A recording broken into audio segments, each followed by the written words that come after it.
Haré lo que me digan. Capítulo 21. En la época de David hubo hambre por 3 años consecutivos.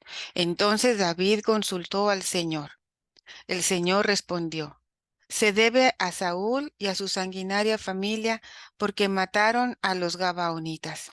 Los Gabaonitas no eran israelitas, eran un residuo de los amorreos, a quienes los israelitas habían jurado no exterminar, aunque Saúl había tratado de matarlos, llevado por su celo en favor del pueblo de Israel y de Judá. Entonces el rey mandó llamar a los Gabaonitas y les dijo: ¿Qué puedo hacer por ustedes? ¿Cómo puedo yo reparar el mal que les hicieron para que bendigan la herencia del Señor? Los Gabaonitas contestaron: No es cuestión de oro o plata nuestro desacuerdo con Saúl y su familia, ni queremos matar a nadie en Israel. Entonces David les dijo: Haré lo que me digan. Dijeron: Saúl quiso acabar con nosotros y aniquilaremos para que no tuviéramos ningún lugar en todo el territorio de Israel. Que se nos entreguen, por favor, 7 hombres de su descendencia y los colgaremos ante el Señor en Gibeá de Saúl, el elegido del Señor. El rey contestó: Yo mismo se los entregaré. Pero el rey perdonó a Meribaal, hijo de Jonatán, hijo de Saúl, a causa del juramento sagrado que había entre David y Jonatán, hijo de Saúl. El rey mandó apresar a Armoní y Meribaal, los dos hijos que Riaspa, la hija de Ayá, había dado a Saúl, y a los 5 hijos de Mical, hija de Saúl, que éste había dado a Adriel, hijo de Barzilai, el de Mejolá. Los entregó en poder de los Gabaonitas, quienes los colgaron en la colina ante el Señor. Los 7 perecieron juntos, murieron en los primeros días de la cosecha, al principio de la cosecha de la cebada. Rispa, la hija de Ayá, tomó un manto, lo extendió sobre la roca donde estaban los cuerpos, y allí estuvo desde el inicio de la cosecha hasta que llegaron las lluvias de otoño, espantando de día a las aves del cielo y de noche a los animales silvestres para que no se posaran sobre los cuerpos. Cuando se le informó a David de lo que había hecho Rispa, la hija de Ayá y concubina de Saúl, se fue a recoger los huesos de Saúl y de su hijo Jonatán, que las autoridades de Yabes de Galaad antes habían descolgado de las murallas de Betzán, donde los filisteos los habían colgado, cuando habían matado a Saúl en Gelboé. Trajo los huesos de Saúl y su hijo Jonatán y los juntó con los huesos de los colgados.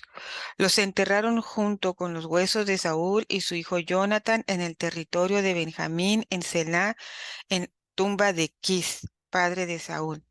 Hicieron todo lo que el rey había mandado. Después de esto, Dios se mostró propicio con el país. Sucumbieron a manos de David.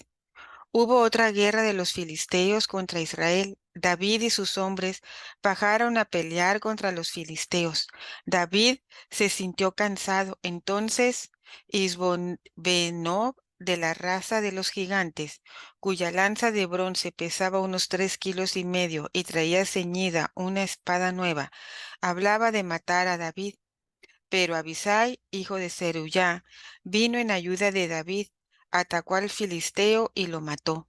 Entonces los hombres de David le pidieron encarecidamente: No salgas más con nosotros a pelear para que no se extinga la lámpara de Israel. Después de esto hubo de nuevo una batalla en Gob contra los filisteos, durante la cual Sibcai, el jusita, mató a Saf, de la raza de los gigantes.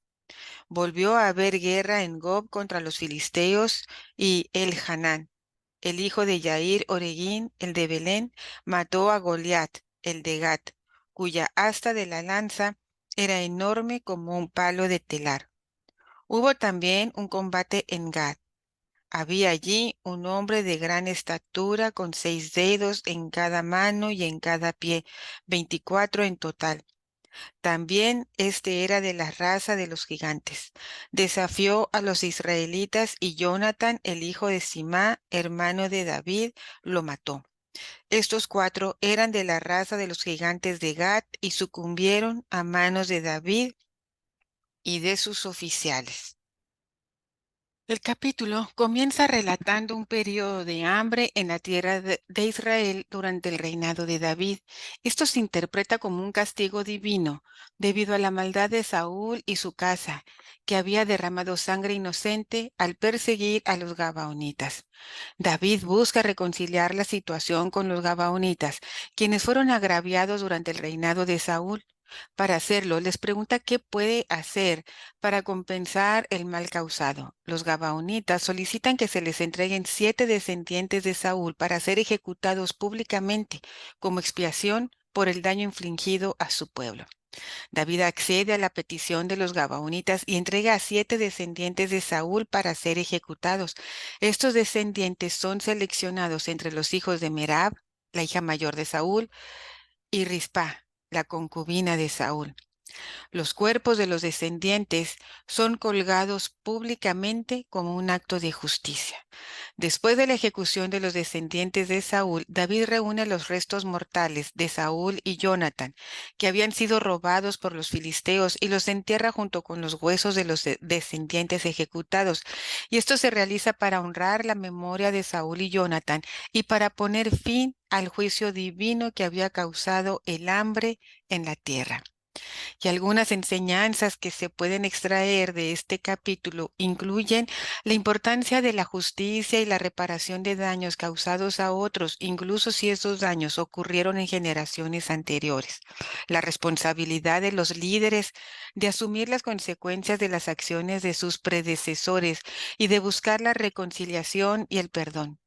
La idea de que las acciones de una persona o familia pueden tener repercusiones que afectan a generaciones futuras, y la importancia de honrar y recordar a aquellos que han fallecido, incluso en tiempos de conflicto y juicio divino.